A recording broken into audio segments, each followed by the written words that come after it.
তো মা বাপের সারা জীবন শুনে এসছেন মা বাপকে কষ্ট দিও না, মা বাপের এই করো, মা বাপকে দেখো, কিন্তু ছেলেদের কি মা বাপের ওপরে হক নাই?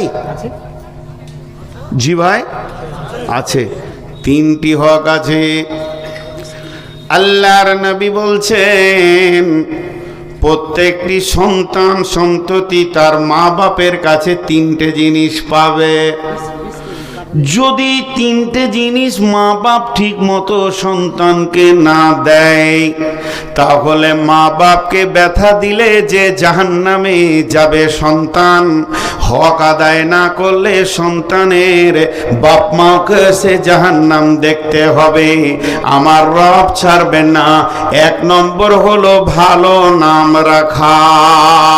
কারণ শিশু যখন ছোট থাকে তখন সে নামের ব্যাপারে কিছুই বোঝে না, তার জ্ঞান নাই।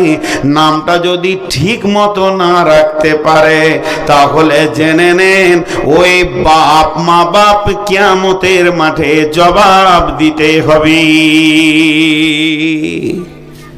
নাম কি রেখেছে? হ্যাঁ, ওগুলো আর আমি বলবো না, খারাপ কথা, ঝন্টু মন্টু মন্টু, আমি নাট বল্টু পর্যন্ত নাম শুনেছি। জি, ওগুলো বলতে চাইছি না। মেয়েদের রিঙ্কি ঝিঙ্কি চুমি যাই নামটা আছে এগুলো আর নেকেট করে আমি বলতে চাইছি না। ভালো নাম রাখো, ভালো নাম রাখো। আমি তো সারা জীবন জালসা করছি, আমিও কখনো কখনো কারো বায়ান শুনি না তা নয়। তা আমি একদিন একটা বায়ান শুনছিলাম, উর্দু ভাষায় বায়ান করছে, তো ও বলছে এটা হাদিস লয়, ক্লিয়ার বলে দিচ্ছে বক্তা যেটা হাদিস লয়। আমি একটা যুক্তি দিচ্ছি, হ্যাঁ ভাই ছেলের নাম ভালো রাখেন, ছেলের নাম রাখেন সাহাবীদের নামে নাম রাখেন। উনি একটু হাসাবার লেগে বলছে, যেটা বুখারীতে আছে সেটা আমি বলছি না, হাসাবার লেগে বলছে আল্লাহ কিয়ামতের মাঠে বলবে বেলাল জান্নাতে যাও। বেলাল কোথায় যাবে? জাহান্নাম যাবে? জান্নাত যাবে। তখন 200 বেলাল হাঁটতে লাগলো। আল্লাহ বলবে তোরা কে রে? বলে আল্লাহ আপনি তো বলেছেন বেলাল যাও। তা আমার বাপ যে আমার নাম বেলাল লিখেছিল। যা, অত দূর চলে গেলি, আর তোকে ঘুরিয়ে দি কি করো, যা চলে যা। তো ভালো নাম রাখো। বাংলাদেশে দুটো নাম এত কমন আছে, একটা লিটন একটা রুবেল। লিটন একটা কুকুরের নাম গো, এক ইংরেজের এক কুকুরের নাম ছিল লিটন। তো মা বাপের কাছে সন্তান এক নম্বরে হক পাবে সুন্দর নাম রাখা। 2 নম্বরে হচ্ছে সুশিক্ষা। শিক্ষা মা বাপকে খেটে ভিক্ষা করেও হোক ছেলেকে সুশিক্ষা দিতে হবে। শুধু শিক্ষা বলি নাই, যদি শুধু শিক্ষা বলতাম তাহলে ভুল হয়ে যেত। কারণ সব শিক্ষা ভালো নয়, বোম বাঁধা শিক্ষা ভালো নয়, পকেট মারা শিক্ষা ভালো নয়। শিক্ষিতরা ওষুধে ভেজাল দেয়, এর মতো ডাকাত আর পৃথিবীতে কেউ নাই। ওষুধে ভেজাল কোনো চাষি কৃষক দিতে যায় না। অতএব সুশিক্ষা মা বাপকে সন্তানকে দিতে হবে। যখনই এই দুটো কাজ মা বাপ করে দেবে, 1 নম্বর হলো ভালো নাম, 2 নম্বরে সুশিক্ষা, 3 নম্বর জিনিসটা দিতে হবে ভালো পরিবারের একটা সুন্দর মেয়ে বউ করে এনে ছেলের কোলে দিতে হবে। মা বাপ একটা প্রশ্ন ছুড়ে দেবে এখন, ছেলেরা আজকাল আমাদের দেখা লিছে, ও তো আগেই সার্চিং করে লিছে কোথা কি আছে, করছে কেন? সুশিক্ষাটা পায়নি বলে। সুশিক্ষা যদি পেয়ে যায়, আজও ছেলে রয়েছে। আমি কয়েকদিন আগে ভাতিজি ভাগ্নির জন্যে জামাই খুঁজেছি, ভালো শিক্ষিত আপার লেভেলের ছেলে, যে কথাবার্তা সব আলোচনা হচ্ছে, বলছেন না আমি আমার আব্বার বাইরে মায়ের বাইরে কোথাও বিয়ে করতে পারবো না। আমার আব্বা মা যদি একটা কালো খাঁদা খেপি এনে দেয় ওটাই আমার বউ।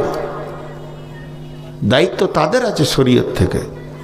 তাহলে সে সুশিক্ষা পেয়েছে। যে ইভেন আমি নিজের কথা বলছি, আমার কাছে ডাইরেক্ট আমার শ্বশুর খবর পাঠিয়েছে, আমি বলেছি পসিবল নেই, কারণ আমার আব্বা বেঁচে আছে, মা মরে গেছে, তো কি হয়েছে? আমার আব্বা যেটা, যে আব্বা আমাকে বললো তুই দেখে আয়, এটা আমার হুকুম, দেখে আসলাম। বলছি কিরে কি করব? হ্যাঁ বলবো না, নামলাম। আমি কেন বলবো? তুমি যাও দেখে এসো, তারপরে যেটা ফাইসালা হবে। আব্বা ঘুরে এলো, বলছে আমার পছন্দ হলো, তাহলে আমার পছন্দ, আমারটা শুনতে হবে না। তো যখন সুশিক্ষা প্রত্যেকটা পরপরই স্টেজ হবে, কিন্তু মুশকিল হয়ে যাচ্ছে কেন? ছেলেরা মা বাপকে দেখছে না। আজকে বৃদ্ধাশ্রম তৈরি হয়েছে। রসুলের জামানায় বৃদ্ধাশ্রম ছিল গোটা 20 ছিল, জানেন না? মদিনাতে ছিল। বুড়া গলাকে নিজে ভরে দিত।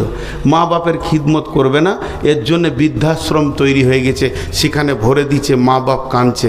এর জন্য দোষ কার? মা বাপের। জি, কেন? বিসমিল্লাহির রহমানির রহিম। قال رسول الله صلى الله عليه وسلم مروا أولادكم بالصلاة وهي بنت 7 سنين। আল্লাহর নবী বলছেন, যখন তোমার সন্তান 7 বছর বয়স হবে তখন তুমি তাকে মসজিদে নামাজের জন্য নিয়ে যাও, হুকুম দাও। জি, এখন আপনাদেরকে একটা জিজ্ঞেস করব, একবার মুখ খুলবেন, 2-5 জন খুললেই হবে। খুব গুরুত্বপূর্ণ আলোচনা চলছে, ধৈর্য ধরে শুনেন। ইংরেজি পড়া, বাংলা পড়া, আরবি পড়া, কোরআন পড়া, নামাজ পড়া, 5টা বললাম। ইংরেজি পড়া, বিজ্ঞান পড়া, বাংলা পড়া, কোরআন পড়া, নামাজ পড়া। এই পড়াটার ভিতরে কোনটা পড়া দামি? নামাজ পড়া। কোনটা দামি? সবাই একবার মুখ খোলেন, কোনটা দামি?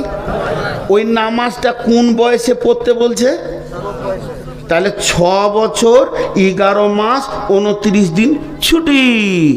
কে ছুটি দিয়েছে? জোরে বলেন, ছুটিটা কে দিয়েছে? আল্লাহ। ও কি করবে এই দিনগুলোতে? কি করবে ও? 7 বছর বয়স পর্যন্ত কি করবে? জি না, 7 বছর বয়স পর্যন্ত ও ভাঙবে, চুরবে, মা বাপের ঘাড়ে চাপবে, মাকে মারবে, বাপকে চুল ধরে টানবে, মায়ের ওর যত আবদার আছে উজাড় করবে মা বাপের কাছে। করবে কি করবে না? আর মা বাপ ওগুলো সহ্য করবে। জি, আমার বাচ্চা মেয়েটাকে যখন ভোরবেলায় উঠে দিতাম, ভোরে নয় সকালে, মাস্টার এসছে, প্রাইভেট মাস্টার, ওই 6 বছর 7 বছরই বয়স ধরেন, তো লাত মেরে দিত, তো বলতো মাস্টার ভালো পড়াইতে জানে না, MSc মাস্টার, আর ও পড়বে অ আ ABCD, বলছে মাস্টার ভালো পড়াইতে জানে না। মাস্টারের জ্ঞান মেপে নিলেও তার মানে ও পড়বে না। তো এই লাতগুলো কে খাবে? মা খাবে। তবেই ওই দোয়াটা মানাবে, ওয়াকুর রব্বি হামহুমা কামা রব্বায়ানি সাগীরা। হে আমার রব, ছোটকালে আমার মা বাপ আমার কত লাত খেয়েছে, কিল খেয়েছে, তার চুল ধরে টেনেছি, দাড়ি ধরে টেনেছি, কামড়ে দিয়েছি। আমার মা বাপ আমাকে কষ্ট দেয়নি, আদর করে কোলে তুলে নিয়েছে। আমি কাঁচের গিলাস ভেঙেছি, হাঁড়ি ভেঙেছি, মায়ের ভাতে পা দিয়ে দিয়েছি, মা আমাকে একটা থাপ্পড় মারেনি। এত বদমাশি করার পরও আমার মা বাপ আমাকে যেমন গালে চুমা দিয়েছে, আমার মা বাপ যত গুনাহ করেছে করুক না কেন, তুমি আমার মা বাপের গালে চুমা দাও। এটাই তো তর্জমা দাঁড়াইছে, ওকুর রব্বে হামহুমা কামা রব্বায়ানি সাগীরা। আমাকে ছোটতে আমার মা বাপ যেমন রহম করে দেখেছে, তো আমার মা বাপ এখন মরে গেছে, যা পাপ করেছে করুক গা, তুমি আমার মা বাপকে সেরকম রহমন নজরে দেখো। ছেলের দোয়া ডাইরেক্ট মা বাপের জন্য লাগবে। কিন্তু এখন কি হচ্ছে এই যুগে? 3 বছর বয়স, সোজা করে হাঁটতে জানে না, ইংরেজি বই দিয়ে ওকে ইংলিশ মিডিয়ামে পাঠিয়ে দিয়েছে।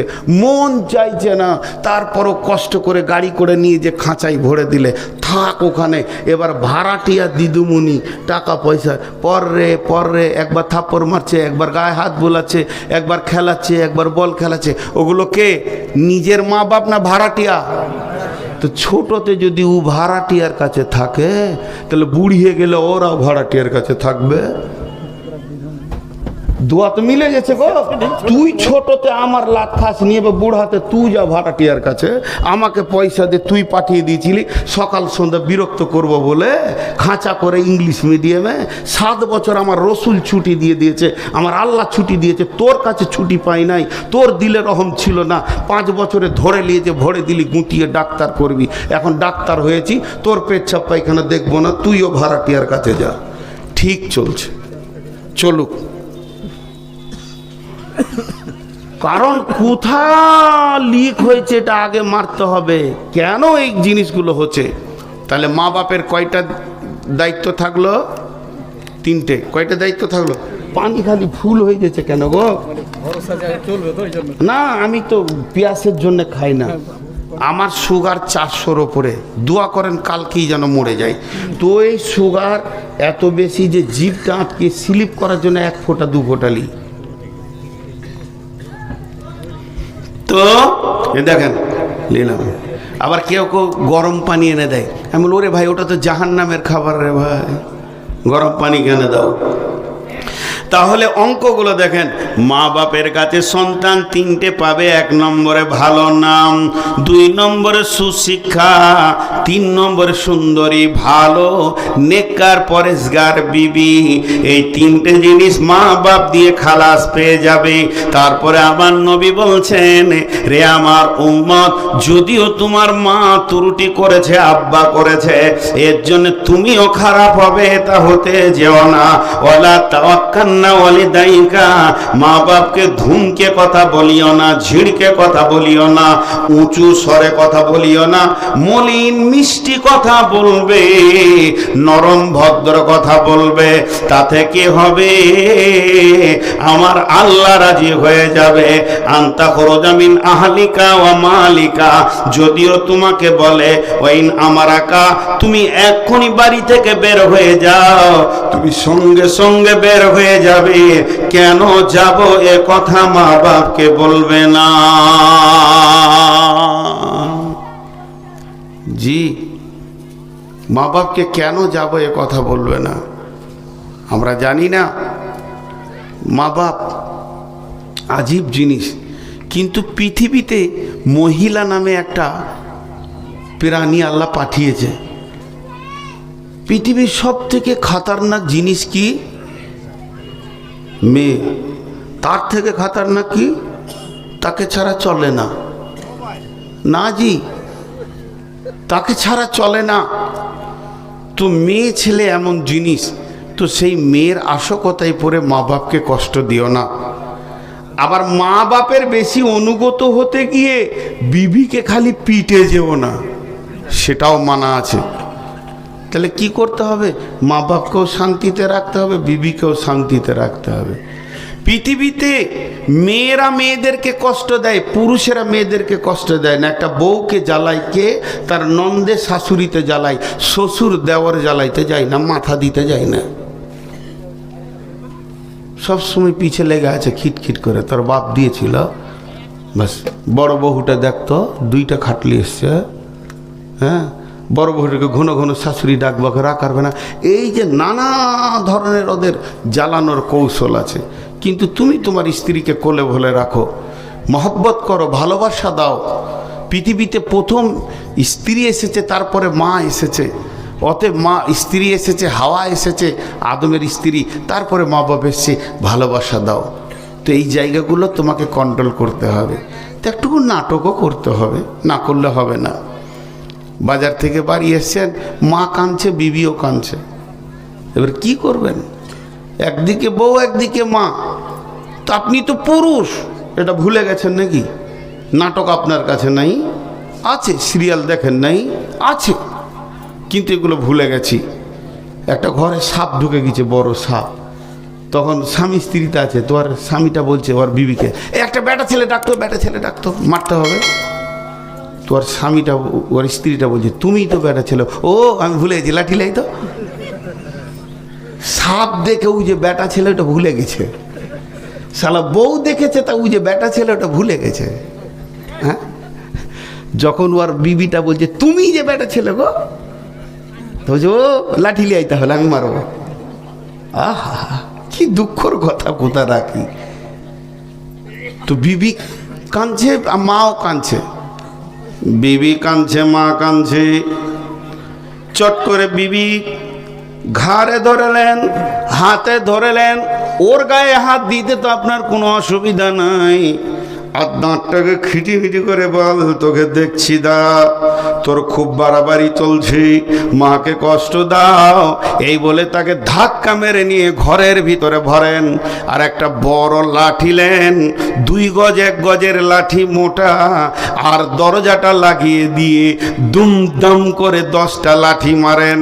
এত জোর শব্দ হবে মায়ের দিল ঠান্ডা হয়ে যাবে, যে আজ বুঝেছে ও বেটাটা কার, তোর পেটে না আমার পেটে, তোর মায়ের পেটে না আমার পেটে।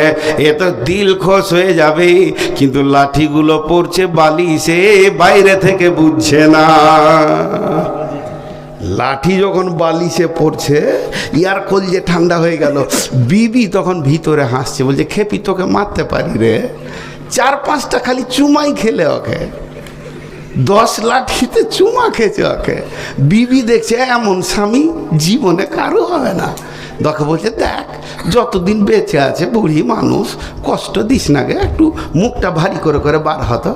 হ্যাঁ, কাপড় চুপড় নিয়ে তো বহুটা চোখে কাপড় লে বার হচ্ছে, তখন খুশি কত, বলে বেটা পানি খাবি রে, শুধাইছে বে হাটে থেকে এলি তো পানি খা। দেখছে বহুটা পানি হয়তো দিবে না, এখন মাঠটার খেয়েছে। তো পাগলারা বুঝে না, হ্যাঁ, একটু কৌশল।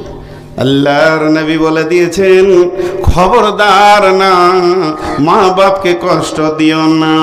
নাম্বার 3, বিশ্ব নবী বলছেন, ওলা তাতরুকান্না সলাতা মাকতুবাতান মুতাআম্মিদান ফাইন্না মান তারাকা সলাতা মাকতুবাতান মুতাআম্মিদান ফাকাদ বারিয়াত মিনহু জিম্মাতুল্লাহ। আল্লাহর নবী বলছেন, রে মাঝ, ইচ্ছা করে এক ওয়াক্ত জ্ঞান বশত ফরজ নামাজ ছেড়ে দিও না। যে ব্যক্তি ইচ্ছা করে জ্ঞান বশত এক ওয়াক্ত ফরজ নামাজ ছেড়ে দেয়, আল্লাহ বান্দা আল্লাহ সম্পর্ক কেটে যায়। এই যে লাইটের আর প্যান্ডেলের দায়িত্ব যে নিয়েছে, সব বাল্ব টেঙে দিয়েছে, মাইক টেঙে দিয়েছে, এবারে মেন তার থেকে যেখানে কারেন্ট থেকেও নামিয়েছে, ওইখানে খালি 1 ইঞ্চি ফাঁক রেখেছে ইচ্ছা করে। হাজি চলবে, বলে না চলবে। তোকে একজন বলছে এখানটা ফাঁক যে রে, বলছে আমি রেখেছি যে, বলছে তুই তো বৈজ্ঞানিক হবি রে, তোকে খুঁজছে সরকার, গবেষণাগারে পাঠাবে। ইচ্ছা করে যদি সামান্য ফাঁক রাখা যায়, যেমন ওই লাইটের বাল্বের সঙ্গে কারেন্টের সম্পর্ক কেটে যাবে, তেমনি ইচ্ছা করে 1 ওয়াক্ত 2 ওয়াক্ত নয়, 1 ওয়াক্ত ফরজ নামাজকে যদি কেউ ছেড়ে দেয়, তো আল্লাহ বান্দা আল্লাহ সম্পর্ক শেষ। এখন যদি কাউন্টিং করতে লাগি যে 5 ওয়াক্তের নামাজি কতগুলো আছে, জি কাউকে জিজ্ঞেস করছি ভাই নামাজ পড়েন, হুজুর কখনো কখনো ছাড়া যায়। বলে ছুটি কি করে লাভ, আমাকে দেখিয়ে দাও তো দরখাস্ত, আমিও 2 মাসে ছুটি নিব একটু। নামাজে ছুটি আছে? নামাজ যদি কোনো কারণবশত, মেয়েদের মেন্সে মাপ আছে, এটা মানে নাপাক এই জন্যে মাপ, তো বাকি কোনো কারণবশত নামাজ যদি মাপ থাকতো, কোনো কারণবশত নামাজ যদি মাপ থাকতো, কোনো কারণবশত নামাজ যদি মাপ থাকতো, তো প্রথম নামাজ মাপ হইতো কার? হজরতে ইমাম হোসেনের কারবালার ময়দানে। কি কঠিন দিন গেছে, সেই দিনে নামাজ পড়তে হয়েছে। ওহুদে নামাজ পড়েছে সাহাবীরা, বদরে নামাজ পড়েছে। জি ভাই, জিহাদেও নামাজ মাপ নাই। আর আজকে আমাদের মাফ করবেন, দিনাজপুরে গ্রামের নাম জিজ্ঞেস করবেন না, বক্তাদের এগুলো খুব মনে থাকে। একটা জালসাই গেলাম, আমি আর মানোয়ার বক্তা দুজনেই আছি। 10টা 10:30টায় ঢুকেছি, তোরা নাস্তা দিলে যে শুয়ে গেলাম। কমিটিকে বললাম ভাই আমরা তো রাত জাগা মানুষ, ঘুমাইলে হুঁশ থাকবে না কিন্তু বলে দিছি, তো অন্তত জোহরের আজান হলে উঠিয়ে দেবেন, আমরা নামাজ পড়বো, গোসল করব, জোহর আসনে একসাথেই পড়বো, খাবো, আবার ঘুমাবো। রাতটা তো আমাদের দিনটা রাত। তো কমিটির লোক বলে ঠিক আছে শুয়ে যান। যথেষ্ট জায়গা দিলে শুয়ে গেলাম। তো ঘুমাবি 2 বক্তার ঘুম ভাঙছে 2:30টায়, 2:45 হয়ে গেছে। তাড়াতাড়ি মানোয়ারকে উঠে বললো নামাজ পড়েছিস তুই? ওকে আমি জিজ্ঞেস করছি, তুই বলি ছোটো ভাইয়ের মতো, ও আমাকে আপনি বলেন নামাজ পড়লি রে? বলি কোথায় পড়বো, আপনিই তো উঠাইছেন আমাকে। বলে আমিও যে পড়িনি রে। তো কমিটির লোক সব রান্না বান্না করছে, এখানে শুয়ে আছে, এখানে রান্না বান্না আছে। হাজি আজান হলো, মনে সাহেব জালসার দিনে ভেজালে আজান দিতে পারেনি। আজি তুই জালসা কেন করছিস তুই রে? নামাজটাই বাদ। হ্যাঁ, আগেকার যুগে শুনেছি ছোট ছোট ছেলেদের বিয়ে পড়িয়ে দিত। আপনাদের দেশে কম থাকলেও ঝাড়খণ্ডে পাকুড় এলাকায় ছিল এইটুকুটুকু ছেলে, বিয়ে পড়ানো থাকতো, মা বাপ বলে দিয়েছে ওর সাথে ওর বিয়ে হবে, বিয়ে পড়ানো আছে। তো ছোট মেয়ে তো শুনেছে শ্বশুরকে দেখলে মাথায় কাপড় নিতে হয়। ওর শ্বশুর আসছিল কোথা থেকে, প্যান্টটা খুলে মাথায় লেলিয়েছে। শালা কোন ভেজাল মিটাইছে, শ্বশুরকে দেখে মাথায় কাপড় লিজে, তো পাছা যে খুলে গেল আর হুঁশি নেই। জি, তো এদের অবস্থা তাই, ফরজ নামাজ ছেড়ে দিয়ে মাংস রান্না করছে, ভাবছে নেকির কাজ করছে। তোর এই সামান্য কারণে নামাজ মাফ হয়ে গেল। ইমাম হোসেনের কারবালার ময়দানে হচ্ছে না। আল্লাহর নবী বলছেন মাঝরে ওয়ালা তাওয়াক্কান ওয়ালা তাতরুকান্নাস সালাতা মাকতুবাতান মুতাআম্মিদান ফা ইন্না মান তারাকাস সালাতা মাকতুবাতান মুতাআম্মিদান ফাকাদ বারিয়াত মিনহু জিম্মাতুল্লাহ। মুফতিরা বলছে তোমরা নামাজ পড়ো দাঁড়িয়ে, না পারবে তো বসে, না পারবে তো শুয়ে, না পারবে তো ইশারায়, পারলে উজু করো, পারছো না তো তায়াম্মুম করো, তাতেও যদি না পারো তো বিনা উজুতে পড়ো, না পাক আছো গোসল করে নাও, গোসল করার কোনো ব্যবস্থা নাই তাতেও তুমি পড়ে নাও। প্লেনে উড়ে তুমি মক্কা গেলে, মক্কা থেকে যখন তুমি ফিরছো ফজরের টাইম হয়ে গেছে, তুমি আছো 60,000 ফুট ওপরে, প্লেন চলছে, পূর্ব মুখে চলছে, সিটের ক্যাপাসিটি নাই, তুমি পূর্ব মুখেই পড়ে নাও, তারপর ফরজ নামাজ তোমার মাফ হবে না। দুবাইয়ে যখন প্লেনে উঠলাম তখন ফজর হতে 1.5 ঘন্টা বাকি, উজু টুজু করব, করে উঠলাম, আর আল্লাহকে বলছি আল্লাহ উজু যেন না ভাঙে, ঘুমিয়ে যেন না যায়, আর আরও কিছু শর্তে উজু যেগুলো ভাঙে যেন উজু না ভাঙে। যাক, উজু ভাঙলো না, ঠিক টাইম হয়ে আসলো, এবার তো খুব মুখে নামাজ পড়তে হবে, মনটা কেমন কেমন করছে। উঠলাম, উঠে একবারে প্লেনের পাছাতে চলে গেলাম, গিয়ে দেখছি ওইখানে ওরা সব রান্নার জিনিসগুলো রেখেছে, ওইখানেই নামাজ ধরে নিলাম, সেবিকা দুটোকে সরে গেলাম আমার নামাজ পড়া দেখে। প্লেনে আজান দিয়ে নামাজ পড়েছি হজে, আমরা ফুল প্লেন জামাত করে নামাজ পড়েছি হজে, সব সিটে সিটে জামাত। আল্লাহ আমাকে দিয়ে আজান দেয়ালো।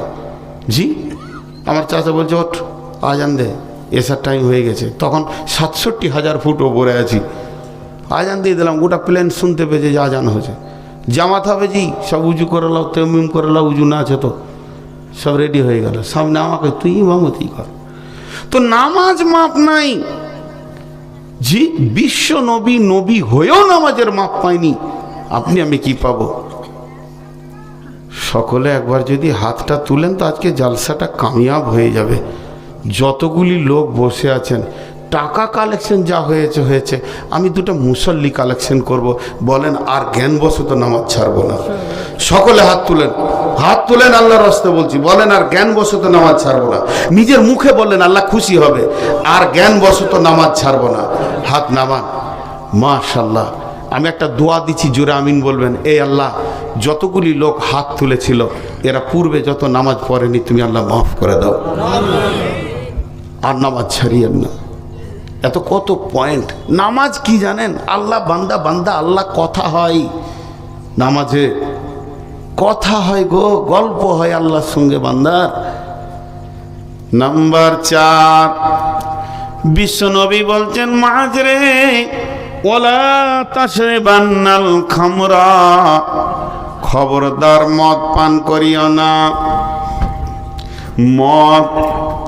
মদের বোতল খবরদার পান করিও না। ফা ইন্নাহু রাসুন কুল্লি ফাহিশাতিন, এই মদ হলো সমস্ত নোংরা কাজের মাথা। আল্লাহর নবী অন্য জায়গায় বলেছেন ফাইন্নাহু মিফতাহুন নার, মদ হলো জাহান্নামের চাবিকাঠি। যে লোকটা মদ খেয়ে নিল সে যেন নিজেই জাহান্নামের দরজাটা নিজের জন্য খুলে দিল। মদ পান করিও না। জি ভাই, আপনাদের মালদার লোক মদ খায় না? খায় না? না, আলহামদুলিল্লাহ। বোতল খায়? বোতল খায়? জি, খুব নোংরা কাজ। সমস্ত গুনার মাথা বলা হয়েছে। যদি একটা ঘটনা শুনেন, তালবিসে ইবলিসের লেখা বইটা অনেক দামি বই, দামি লোকের লেখা। ইবলিসের চক্রান্ত কত রকম আছে তো বুঝে নেবেন যে এটা সমস্ত গুনার মাথা। একটা লোক মসজিদের কোণে বসে বসে 30 বছর ধরে ইবাদত করছে, আল্লাহর জিকির করছে, সারা রাত কাঁদছে, ইবাদত করছে। ইবলিস শয়তান দেখে নিয়েছে, ওরে সুবহানাল্লাহ, একে তো কোনো রকম জাহান্নাম নিয়ে যেতেই হবে। তো ও মসজিদের পশ্চিম দক্ষিণ কোণে পড়ে আছে বাম দিকে, তো ডান দিকের কোণে হাব্বা জুব্বা পরে আমার মতো মুলবি সেজে এসে বলছে সুবহানাল্লাহ আলহামদুলিল্লাহ ওয়ালা ইলাহা ইল্লাল্লাহ ইল্লাল্লাহ। তখন এই আবেদ মনে মনে করছে, ওইটা আবার কে রে? নতুন লোক দেখছি। তোর কাছে আস্তে আস্তে গেল, তুমি কে? বলছে ডিস্টার্ব করিস না, জিকিরে ডিস্টার্ব করতে আসিস না। তো বারবার যখন জিজ্ঞেস করলো তখন বলছে ভাই আমি একজন আল্লাহওয়ালা। তো তোকে কি সব কথা বলতে হবে যে আমি কে? তুই কবার জিকির করলি রে? রাত 10টা থেকে এসে যে ঢুকেছিস মসজিদে 11টা 12টার দিকে, এখন 3টে বাজতে চললো, ফজর আজান হবে, তুই কতবার জিকির করেছিস? বলছে 550 বার হলো। বলছে আমার 40,000 বার চলছে। ওর মিথ্যা কথা বলতে কোনো লাইসেন্স লাগবে? ও তো শয়তান, ও তো লাইসেন্স হয়েই আছে, ও মিথ্যা কথা বলবে। তখন বলছে ওরে সুবহানাল্লাহ 40,000 বার। তখন বলছি বুঝবি কি, মারেফাতের জ্ঞান তোরা আছে তাই তুই বুঝবি, এটা আসতে বলছে আমাকে শিখিয়ে দাও। শিখতে পারবি না, অনেক জটিল, শরীয়ত তরিকত হাকিকাত মারিফাত। দেখছেন না জিকির করতে করতে কুদছে ইল্লাল্লাহ ইল্লাল্লাহ। হ্যাঁ, বাংলাদেশে একটা গান বের করেছে, লাফাস না রে ভাই তোরা লাফাস না। লাফাস কেন? কেন লাফাইয়ে যদি আল্লাহকে পেতো তা আগে পেতো ব্যাং। হ্যাঁ, ব্যাং আগে আল্লাহকে পেতো কি না? তোর থেকে বেশি লাফাই, ও সারা জীবন লাফাইছে। হ্যাঁ, তো সে শয়তান তখন বলছে আমার ডিস্টার্ব করিস না। তখন ও বলছে যে না আমাকে শিখিয়ে দেন, অল্প সময়ে যদি 40,000 বার হয়। ওর পিছে পড়ে গেছে। তখন ওকে আয়াত বলছেন বিসমিল্লাহির রহমানির রহিম, ইয়া আইয়ুহাল্লাযীনা আমানু তুবু ইলাল্লাহি তাওবাতান নাসুহা। হে ঈমানদার, তোমরা এক কাজ করো, আল্লাহর কাছে তওবা করে করে কাঁদো, চোখের পানিতে কাঁদো। ওকে বলছে তোর কি চোখের পানি বের হয়েছে? বলেন না। তাহলে এক কাজ কর, যখন তুই গুনাহ করবি দে আল্লাহর কাছে কাঁদবি, তখন চোখের পানি আসবে। আর যখন চোখের পানি আসবে তখন আল্লাহ রাজি হয়ে যাবে। যখন আল্লাহ রাজি হয়ে যাবে তখন তোর সুবহানাল্লাহ আলহামদুলিল্লাহ ওই রকম করে তরপাবে, লাফাবে। তখনই বলছে ভাই গুনাহ করা কি যায়? বলে না, তবে গুনাহ করে তওবা করে নিতে হবে। দিয়ে ওকে গুনার ব্যাখ্যাটা আগে দিয়ে দিলে, তখন ও গাল চুলকাইছে, তেমনি করছে কি গুনাহ করা যায়? তাহলে কি গুনাহ করা যায়? তো বলছে আরে ছোট বড় গুনাহ, বেশি বড় তোকে বলবো না, তুই পারবি না, তো সাহস তো কম। আমি বড় বড় করেছি বলে এখন তওবা করে কাঁদছি। তো ছোট গুনাহটা বলতে এক কাজ কর, একটা মার্ডার কর। ওইটাকে ছোট বলছে ও, ওইটাকে ছোট বলছে।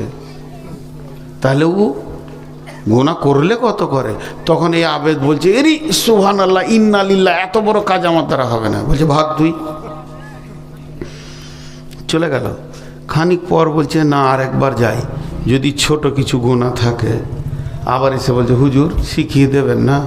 বলে তোর লেগে আর একটা গুনাহ ভেবেছি, সেটা হচ্ছে ব্যভিচার করতে হবে, জেনা। আস্তাগফিরুল্লাহ, লম্বা করে জিব্বা করে তুই যাবি আমার কাছ থেকে, ওটাও করবি না এটাও করবি না, তোর কি আমি ঠিক আলে বসে আছি? হ্যাঁ, যখন কড়া করে বলেছে তখন বলছে আর কিছু আছে, বলছে তোর জন্য আর কি বলবো রে, একটু খেতে হবে। ও ভেবে দেখলে যে ব্যভিচার করে কাপড় খুলতে গেলে তো বেটি ছেলে দেখবে, তো ওটা তো বাদ গেল, মার্ডারও করতে হলো না, তো এইটুকু খেয়ে নিব, নিশাটা কেটে যাবে, আল্লাহর কাছে তোবা করে নিব। তো বলছে মাল পাবো কোথা, তোমার পকেটে ছিল, বের করে দিলে। মালটা তো শয়তান, তোমার কাছে আবার না থাকে, ও নিয়েই তো গিয়েছে যে এইটা দিয়ে ওকে লাইনে নামাবো।